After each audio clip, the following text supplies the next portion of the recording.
আমরা সকাল 6টা থেকে ত্রিচুকিনারায়ণ থেকে স্টার্ট করে পৌঁছে গেছি এখানে সোনপ্রয়াগ। তো এখানে ট্যাক্সি ছেড়ে দিয়ে আমরা এখন চেকপোস্ট পেরিয়ে আমরা এখন যাচ্ছি কেদারনাথ। এখন দাঁড়িয়ে আছি সোনপ্রয়াগের এখানে গৌরীকুণ্ডে যাওয়ার পথে। এখানে ধরবো ওই ছোটা ভীম মানে ট্যাক্সিগুলো। লাইনে দাঁড়িয়ে আছি।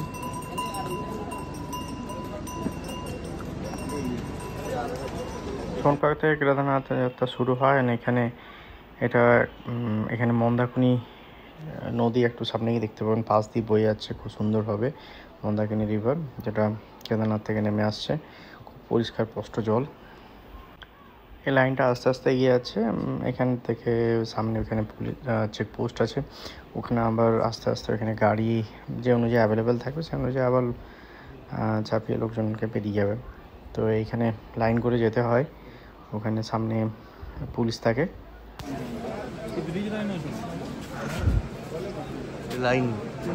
লাইন করে সব যাচ্ছে, বলে বাবা দর্শন। এটা হচ্ছে মন্দাকিনী রিভার, সুন্দর স্পষ্ট জল, পাহাড়ের মতো মাঝখান থেকে নদীতে বয়ে আসছে, তাও একদম স্বচ্ছ, খুব সুন্দর। যেটা আমরা জেসলমের আছে আর রোদও উঠেছিল, একটা উপরে কেটে ওয়েদার চেঞ্জ হয়, বাট এখানে তো রোদ ছিল। অ্যান্ড খুব সুন্দরভাবে আমরা প্রকৃতির মজা নিতে নিতে আপাতত স্টার্ট করেছি জার্নি। আমরা গৌরীকুণ্ডে পৌঁছে মেয়েকে একটা পিঠুতে ব্যবস্থা করে দিই। তো পিঠু যে সামনে নিয়ে আছে পিঠু পুরো নিয়েতে কথা হয়েছিল, যেটা 3000 উপরে এবং 3000 প্রতি নিচে নামার জন্য। কেদারনাথ যখন আসে লোকের মনে একটা প্রশ্ন থাকে, তো আমরা পৌঁছাবো কী করে। তো এখন তো হেলিকপ্টার আছে, অনেক সুবিধা আছে, বাট হেলিকপ্টার সবসময় অ্যাভেলেবেল নয়। তো আমরা তো পায়ে হেঁটেই ঠিক করেছিলাম উপরে যাব। তো ট্রান্সপোর্ট অনেক রকমই পাওয়া যায় বলতে গেলে। আপনার যেমন পিঠু, যেটা এই মেয়েটাকে দিয়ে দিয়েছিলাম, তারপরে এমনি মানে ডলি চলে, যেটা 4 জন মিলে নিয়ে যায়। তারপরে ঘোড়ার পিঠে চলে যায়। আর যদি আপনার থাকে, পায়ের ক্ষমতা থাকে, তো পায়ে হেঁটে উঠতে পারেন। তো আমি তো পুরোটা পায়ে হেঁটে উঠেছিলাম। তো অন অ্যান্ড অ্যারাউন্ড দেখুন, নেটে লেখা থাকবে 16 kilometre. Don't trust that data, it's 4 kilometre রাফলি। আমরা যাব মোটামুটি গৌরীকুণ্ড থেকে জঙ্গলচটি থেকে ভীমবলি থেকে রামবাড়া থেকে লিঙ্কোলি, অ্যান্ড লিঙ্কোলি থেকে base camp and Kedarnath.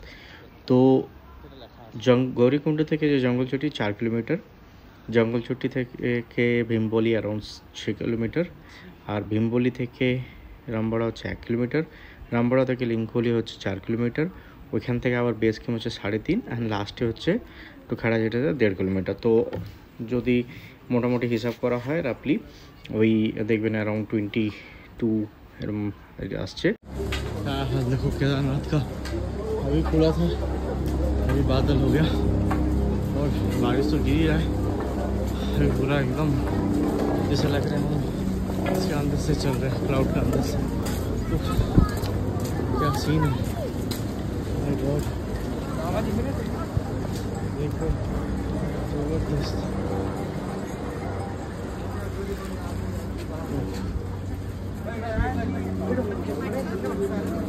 9 kilometre बचा हुआ है, चलते आगे।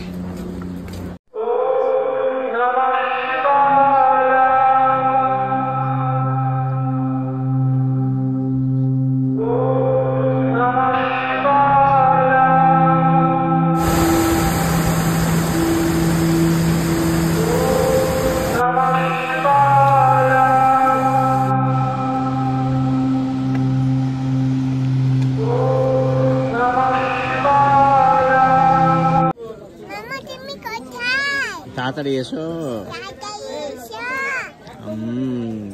বলো কেদারনাথের কাছে পৌঁছে যাবো। তো আমরা পৌঁছাইনি, কোনো আছে তাই।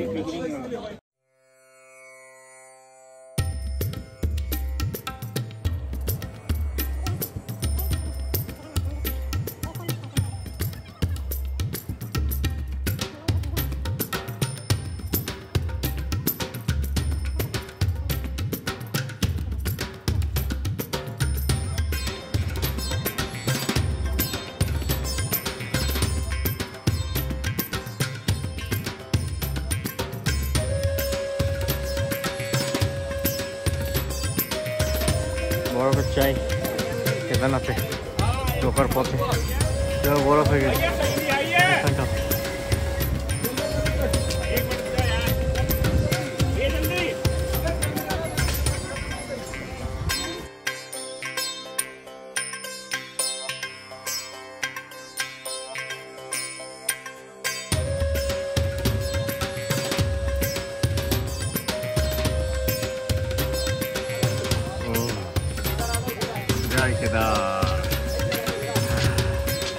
এখন আমরা কেদারনাথ যাওয়ার পথে এখান থেকে 5 কিলোমিটার দূরে। ঠান্ডা প্রচন্ড, মেয়ে দাঁড়িয়ে আছে প্রচন্ড ঠান্ডা কবারই ঠান্ডা হয়ে গেল। চলতে চলতে 11টা শুরু করেছি, এখনো বেশ ক্যাম্প আড়াই 4 কিলোমিটার কেদারনাথ। এনার্জি পুরো ঠান।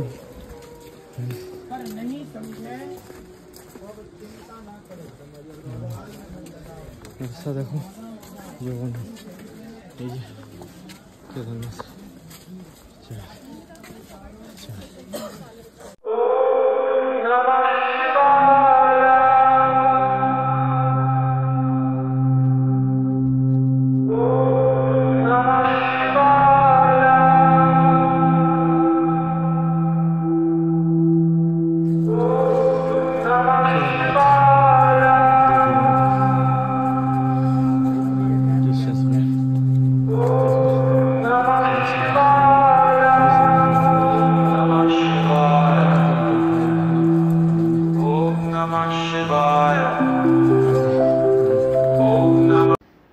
খুব ঠান্ডা লাগছিল তো এটা সার্চ করলাম কত টেম্পারেচার, -1। ও মাই গড, পুরো হাত পা ঠান্ডা হয়ে গেছিলো। এত হাত পা ঠান্ডা হয়ে গেছিলো আমরা রেকর্ড করতে পারিনি। তো এটা একটা GNPM এর টেন্ট, এখানে আমরা জেনুইন করি। তো এখানে এরকম একটা টেন্টে 10টা করে বেড থাকে, তো এরকম আমরা 3টে বেড নিই। 12:30 টাইম 12:30। জল নিতে পেরেছি, প্রচন্ড ঠান্ডা, -2।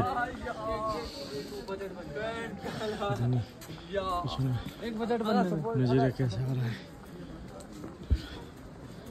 देख सकते हैं। और नज़दीक जाता हूँ, जस्ट सी दैट।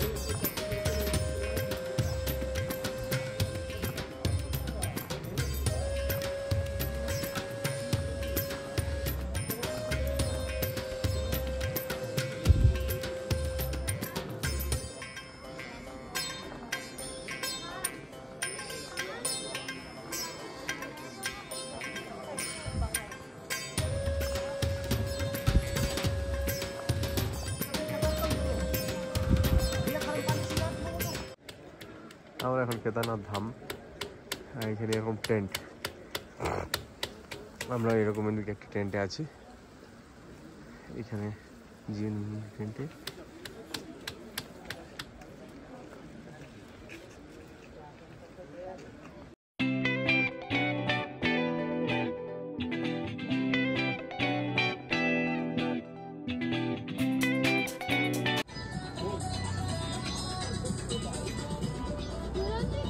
জয় বাবা কেদারনাথ। এখন আমরা কেদারনাথ দর্শনের জন্য বেরিয়ে গেছি। এখন আমাদের দর্শন টাইম 9টায়। তো আমরা মোটামুটি 15 মিনিট আগে বেরিয়ে গেছি, লাইনে দাঁড়াবো এবার।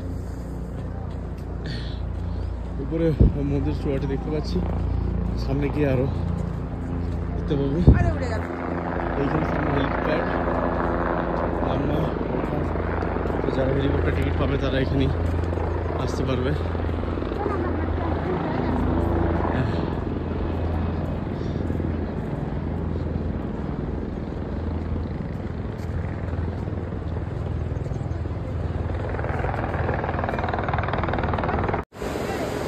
কি সুন্দর হিমালয়ের থেকে নেমে আসছে মন্দাকিনী রিভার, খুব সুন্দর অসাধারণ দৃশ্য। হর হর মহাদেব, হর হর মহাদেব। বলো এদিকে এদিকে এটা লাইন দাঁড়িয়ে।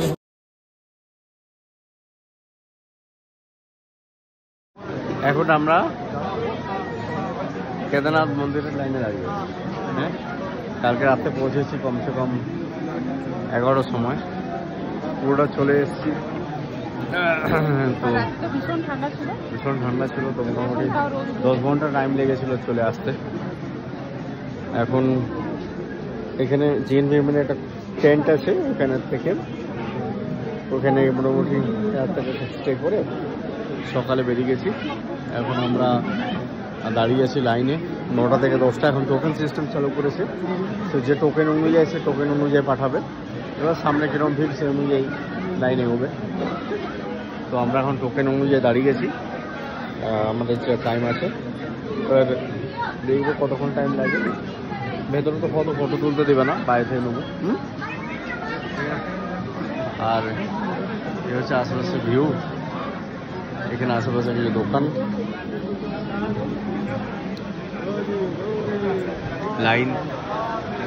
লাইন এগোচ্ছে অল্প করে। তো এগোনো যাক, তারপর পরে আবার। লাইন খুবই স্লোভাবে এগোয়। তো যেমন টাইমে লেখা আছে এই টাইমে দর্শন হবে সেরকম কিছু নেই। তো এখন সামনে ভিড় যেমন সেরকমই এগোবে। তো আমরা তো এখন লাইনে অনেকক্ষণ দাঁড়িয়েছিলাম। তো কী হয়েছিল, 12টা পর্যন্ত মধ্যে বন্ধ হয়ে যায়। 12টার সময় একবার ক্লোজ থাকে, তারপর আবার 12টার পরে ওপেন হয়। তো 12টার পরে আবার লাইনে আমরা এগিয়ে যাচ্ছি। তো এখানে একটা প্রবলেম আছে কি, ম্যানেজমেন্টের একটু জিনিস দেখা উচিত। সাইড থেকে অনেকে এদিক সেদিক থেকেও মানে ইন করে আছে, যেটা যতটা সম্ভব আমরা চেষ্টা করেছি বন্ধ করার। বাট মেজর প্রবলেম যেটা সিস্টেমেটিক টোকেন সিস্টেমটা চালু করেছে, বাট দেখার কেউ নেই যে কে কোন দিক থেকে ঢুকে আছে। তো আমরা যাই হোক, আমরা আবার 12টার পরে যখন ওপেন হয় আস্তে আস্তে, তার 12টার পর না, 12টার পর বন্ধ হয় 3টে পর্যন্ত। 2টোর সময় ওপেন হয়, 2টোর পরে 3টের মধ্যে দর্শন হয়ে গেছিলো। তো আমরা দর্শন করলাম। এর পজিশনে হচ্ছে ভীমশিলা। এই জন্য যারা 2013-তে যখন ফ্লাড হয়, তারপরে ভীমশিলা যে পাথরটা এখানে আসে এবং যেটা বেদ করে মানে জলটা দুদিকে ডিভাইড হয়ে গেছিলো ওয়াটারটা। তো এটা আমরা পিছনটাতে ওটা, তো ওটা দর্শন করে ভালো লাগলো। তো এখানে অনেক বাবা সাধু বাবারা বসে থাকেন, তো এখানে ওটা দর্শন করতে পারবে। তো এই ভিউটা খুব সুন্দর ছিল পিছন দিক থেকে। আর হালকা বৃষ্টিও পড়ছিল তার সাথে, প্লাস ঠান্ডাও ছিল খুব। তো এটা খুবই ভালো লাগছিল।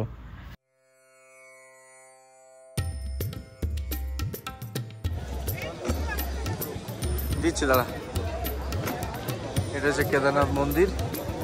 দর্শন হওয়ার পর পিছনে এখানে কুণ্ড আছে, এখানে জল ভরতে হয়, এটা ভীমশিলা। তারপরে এইটা হচ্ছে ব্যাকগ্রাউন্ড। আগে ভীমশিলার এখানটা ছিল পাথরটা, এখন এখানে মানে গার্ডও দিয়েছে। ওই আগে 2013-তে যখন ওইখান থেকে জল এসেছিলো ক্লাউড বার্স্টের পর।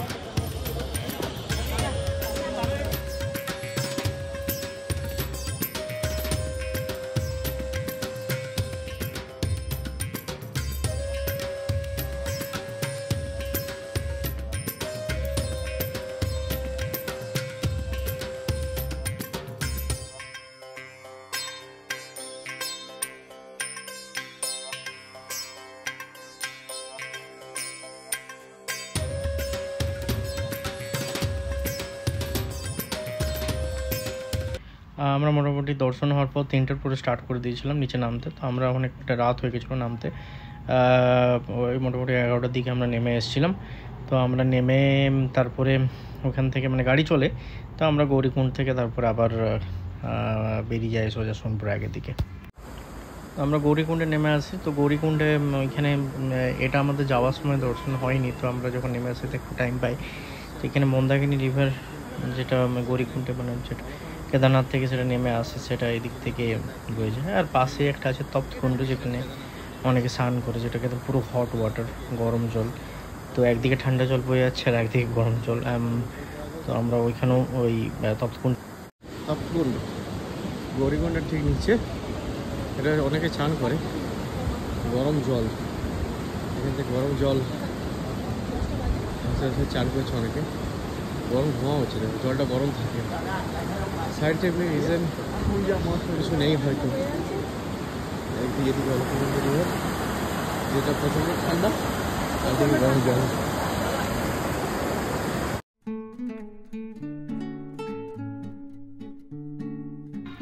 Thanks for watching our video. We'll share the relative information in the description and we'll come up with another video next episode. Thank you.